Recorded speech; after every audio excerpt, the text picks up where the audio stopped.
అటువంటి చివరిగా వెళ్ళి స్నానం చేశారు. ప్రొఫెసర్ ఎవరూ ఉండకూడదు. ఒకటో చదువు వల్ల స్నానం చేశారు. కరెంటు వాటర్ వేస్తారు. పచ్చిరాలు దొంగలు మనలను గమనిస్తుంటారు. ముఖ్యంగా సెల్ఫోన్లు మరీ జాగ్రత్తగా భద్రపరుచుకోవాలి. దొంగలుంటారు, జాగ్రత్త. రేపులో చుట్ట కాల్చరాలు. ఎక్కడ పడితే అక్కడ వివరాలు. మీరు వాడేసి వస్తువులు డస్ట్బిన్లో మాత్రమే వేయవలను. దేవుని పరిశుభ్రంగా ఉంచవలను. నదులు ముఖాలు కడగరాలు. కులాలు అక్కడ మాత్రమే బ్రష్ చేసుకోవచ్చు. ఆడవారు వంటలు మార్చుకునే ఉపయోగించుకోవాలి.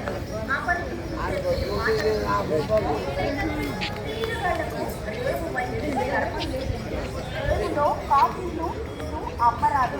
ఎటువంటి వ్యాపారాలు చేయరాదు. అలా చేసి 200 రూపాయలు జరిమానా వేయవలను. పూజ పట్టి నదిలో కలపరాదు. ఇంత అయిపోయిన తరువాత బట్టలు నదిలో వేయరాదు. రేవులో బట్టలు ఉతకరాదు. నది మెట్లను శుభ్రంగా ఉంచవలను. పరిశుభ్రత పాటించండి. నగర పాలక సంస్థ వారికి సహకరించండి.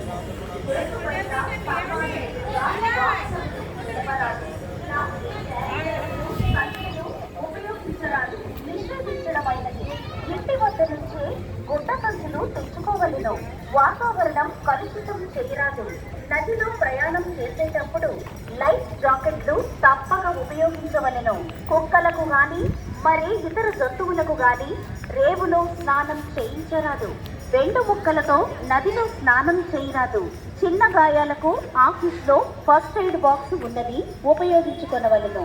వీరభద్ర సంబరాలు మీకు కేటాయించిన స్థలంలోనే చేసుకోవలను. ఎక్కడ పడితే అక్కడ చేయరాదు. పుష్కరగాలకు వచ్చే యాత్రికులు ఈ లగేజ్ భద్రపరచుకొనుటకు లాకర్ల సదుపాయం కలదు. ఓం నమః శివాయ. నాకు మహేంద్రవరం పుష్కర్ ఘాటు విద్యుత్ భక్తులకి స్వాగతం, సుస్వాగతం. యాత్రికులకు వ్యక్తి రేవులో స్నానం చేసేటప్పుడు సబ్బులు, షాంపూలు వాడరాదు. నిషేధించడమైనది. లోతు ఎక్కువగా ఉంటుంది. మెట్లకు దగ్గరగా స్నానాలు చేయవలను. చిన్న పిల్లలను జాగ్రత్తగా చూసుకోవలను. రేవుకు చివరగా వెళ్ళి స్నానం చేయరాదు. కొత్త బిడ్డ ముందుగా ఎవరో ఉండకూడదు.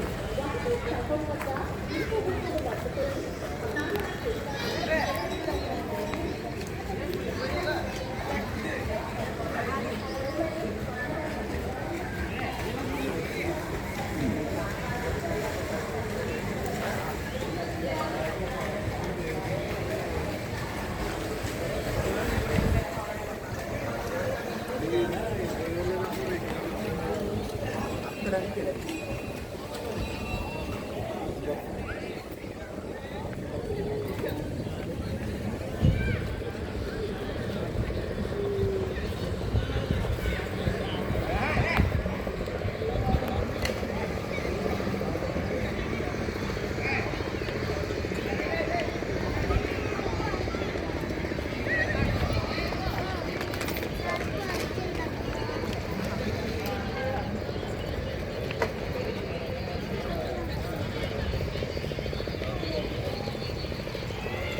200 రూపాయలు జరిమానా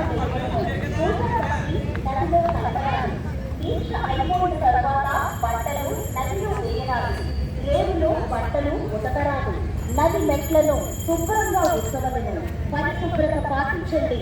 నగర పాలక సంస్థ వారికి సహకరించండి. గేటు బయట స్తంభాలు ఎదురుగా వాహనములు నిలబ